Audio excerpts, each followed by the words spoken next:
Okay, sige na. Bye-bye na. Bye. Erfino. Erfino. Pepay? May sinasabi ka ba?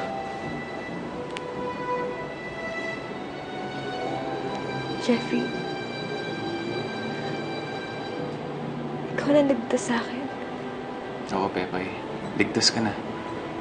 Kailangan mo lang magpahinga. Ako nang bahala dito. Salamat. Walang problema, Pepay. O, hintayin mo na lang ako dito, ha? Mabalik ako.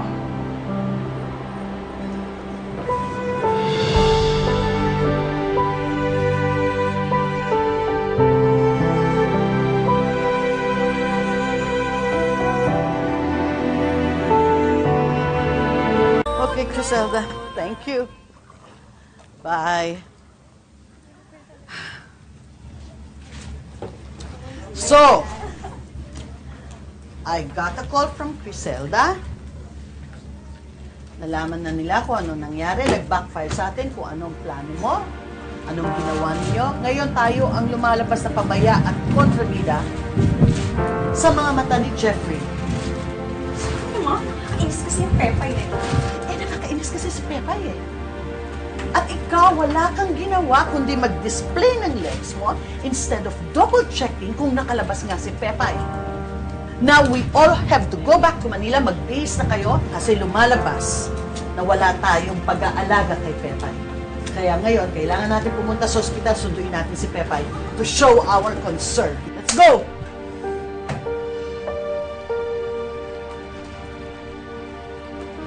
Gosh, ate.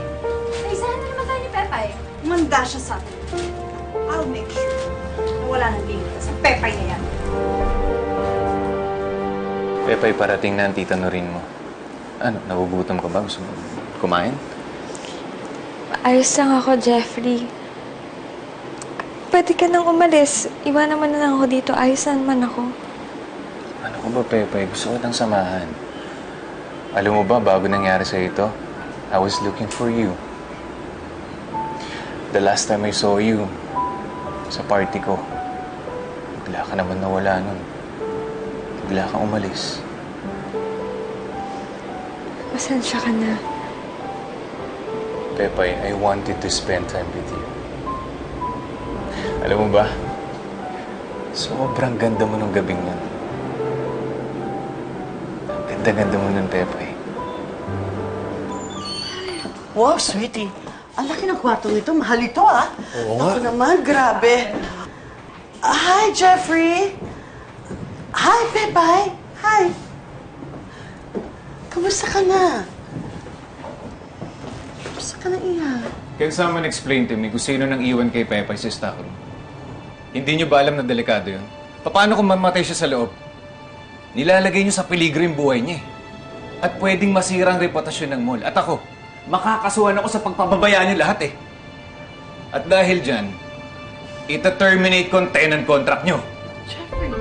Excuse me. Jeffrey, you don't have to talk to my wife that way. Joe. Let me handle this. Okay?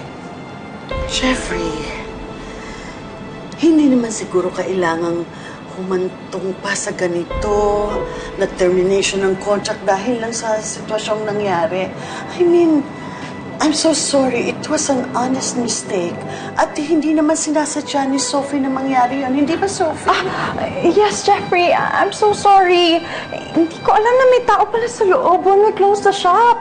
Annalyn, may napansin ka ba? Wala rin ako napansin eh. Naku, pasensya ka na, Jeffrey. We didn't know talaga, promise. Yeah. Swear.